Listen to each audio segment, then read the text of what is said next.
Hey everyone, and welcome back for another deep dive. Yeah. Today, we're diving into the world of cybersecurity. Ooh, exciting. It is. And, specifically, we're going to be looking at some trends and predictions for 2025. Okay, cool. And to kind of guide us through this, we're going to be using an interview from Capital Radio with some Akamai representatives.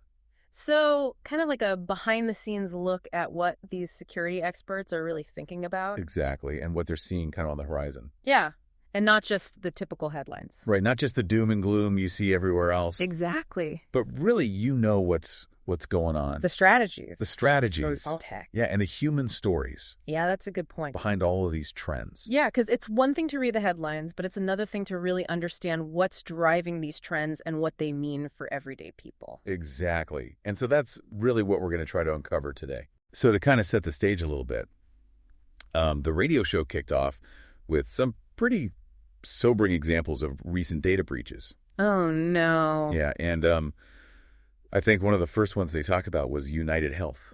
Oh, yeah, I remember hearing about that. And this one was huge. This one impacted 190 million people. Wow. Making it the largest healthcare data breach in U.S. history. It's crazy to think about how many people are affected by just one breach. It is, and it just kind of shows you how interconnected everything is now. Right, it's not just about one company, it's about the entire ecosystem. Exactly, and then they also talked about the PayPal breach from last year. Oh, right. Which resulted in a $2 million fine for them. Ouch. Yeah, and apparently they had some vulnerabilities like a lack of multi-factor authentication and get this inadequate staff training. Oh, wow. So it's not always just about the technology. No. Sometimes it's the human element as well. Yeah, sometimes it's human error. Makes sense. Or just negligence. Right. And that kind of brings us to Akamai's perspective on the future of cybersecurity. Okay, so what do they see coming down the pipeline? Well, they predict that we're going to see even more numerous and even more sophisticated threats in 2025. Oh, that's not good. Yeah, and a big driver of this, they said, is artificial intelligence. Really? AI? Yeah. How so? Well, for example, they mentioned these hyper-realistic fake job recruitment calls. What? Yeah, where the so-called recruiter is actually an AI chatbot Whoa. designed to steal your information. That's terrifying. I know. It's like you can't even trust a phone call anymore. Yeah, it's getting really hard to tell what's real and what's fake online. I can see where this is going. And they also mentioned that AI is being used to create these massive, noisy attacks as a distraction tactic. Oh, so like while everyone is busy dealing with that. Exactly. More targeted and sophisticated attacks are slipping through unnoticed. It's like a magician's sleight of hand. It is. Create a distraction over here, and then Pam hit you with the real thing over there. It is like magic in a way. Yeah, and it really highlights the need for cybersecurity professionals to be able to kind of see through the noise. Right, to be able to filter out all the distractions and zero in on the real threats. It's like finding a needle in a haystack. Yeah. Except the haystack is on fire. Exactly. That's a good analogy. So speaking of staying ahead of the curve, Akamai also shared that they're using these smaller, more targeted AI models called small language models, or SLMs, Okay. to simulate attacks Oh, interesting. and predict potential vulnerabilities in their own systems. So they're kind of using AI to fight AI. Exactly. It's a very proactive approach to defense. So they're basically trying to outsmart the hackers by thinking like them. Exactly. And I think that leads perfectly into the next big point that Akamai made. Okay. They really emphasize the importance of the human factor in cybersecurity. Yeah. It's not just about having the fanciest technology. Right. It's about having those expert teams in place Exactly. who can actually understand the technology, but also understand the client's business needs. Yes, and understand how a cyber attack could impact a company's operations, their reputation, and their bottom line. Right. It's not just about the tech. It's about the big picture. Exactly. And being able to provide practical solutions in a crisis. Yeah, because sometimes the simplest solutions are the best. Absolutely. And sometimes you just need someone who can think on their feet and come up with a creative workaround. That's a great point. Like, what if your entire system goes down? What do you do then? Exactly. You got to be able to adapt and improvise. Exactly. And that's where the human element really comes in. It does. It's about being resourceful and resilient For sure. and having the right people in place who can handle those high-pressure situations. Absolutely. Akamai, actually, they shared this anecdote about a client who was hit with an attack that took down their entire internal phone system. Oh, wow. Can you imagine? Talk about chaos. Yeah. Like, how do you even function as a business when you can't communicate internally? Right. And it just goes to show that, you know, You never know what to expect. you never know. And you got to be prepared for anything. You really do. Like, what's the plan B when your plan A goes out the window? Exactly. And so their security contact from Akamai actually suggested that everyone just use their personal cell phones as a workaround. Oh, that's actually a pretty smart solution. It is. It's simple, but it's effective. Yeah, sometimes the simplest solutions are the best. They are.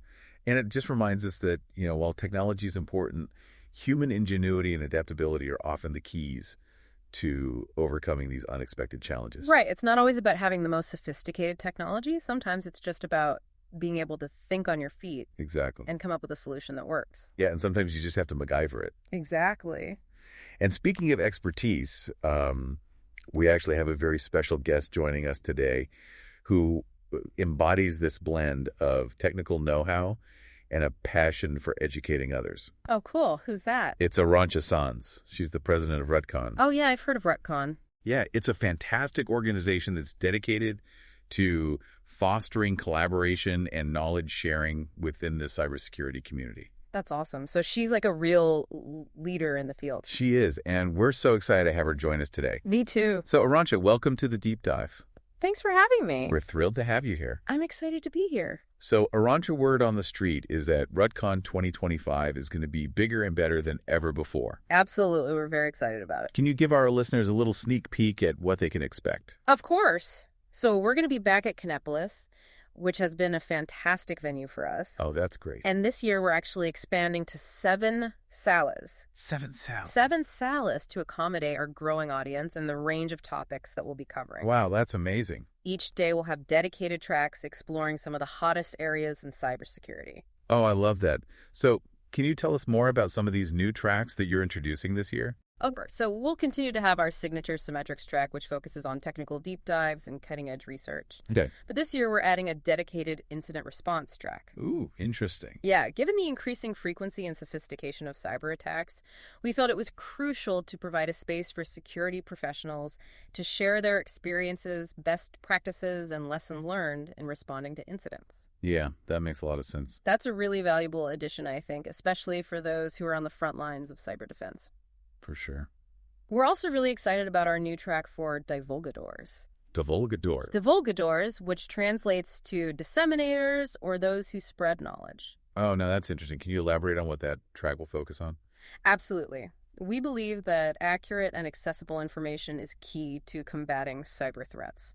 So this track is dedicated to those who are passionate about spreading cybersecurity awareness and knowledge in a responsible and engaging way. So think researchers, educators, journalists, and anyone dedicated to communicating complex cybersecurity topics to a wider audience. So it's not just about the technical expertise. No? It's about the ability to translate that expertise into something that everyone can understand. Exactly. And relate to. We want to empower everyone to make informed decisions about their online safety, regardless of their technical background. That's a powerful message. It really is. It really speaks to the idea that cybersecurity is a shared responsibility. Yeah. We all have a role to play in creating a safer and more secure digital world. I agree. So, Arantxa, I'm curious to get your thoughts on how the evolving regulatory landscape is impacting the way organizations are approaching cybersecurity. Yeah, we briefly touched on things like ANIS 2 earlier. Right. But I'd love to hear your perspective on how these regulations are shaping the industry. That's a great question. The regulatory landscape is definitely evolving rapidly, and it's something that every organization needs to be paying close attention to. Yeah. Regulations like ANIS 2 are pushing companies to take a more proactive and comprehensive approach to cybersecurity. Which is a good thing. Which is a positive development. Yeah. It's no longer enough to simply react to incidents. Organizations need to have robust plans in place for preventing, detecting, and responding to threats. It sounds like these regulations are really driving a shift towards a more holistic and proactive approach to cybersecurity. Absolutely. And I think that's a good thing. It's forcing organizations to think more strategically about their security posture and to invest in the resources and expertise they need to stay ahead of the curve. Yeah, and to be prepared for whatever comes next. Exactly. Which I think brings us to another really critical topic that we touched on earlier, the rise of voice cloning technology. Oh, yeah, that was a scary one. And the potential for malicious use. It's a pretty unsettling thought, right? It is the idea that anyone's voice can be cloned.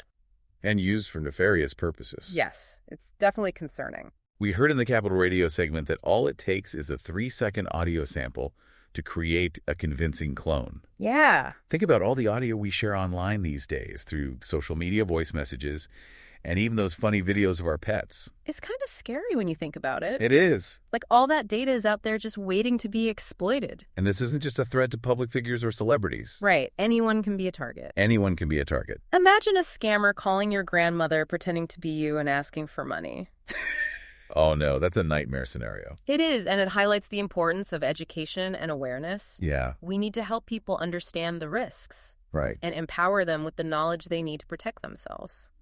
Yeah, it really is. I think we're kind of living in a time where we just constantly need to be vigilant about our digital security, you know? But I want to end this deep dive on a more hopeful note. Yeah, I agree. What are your thoughts on that?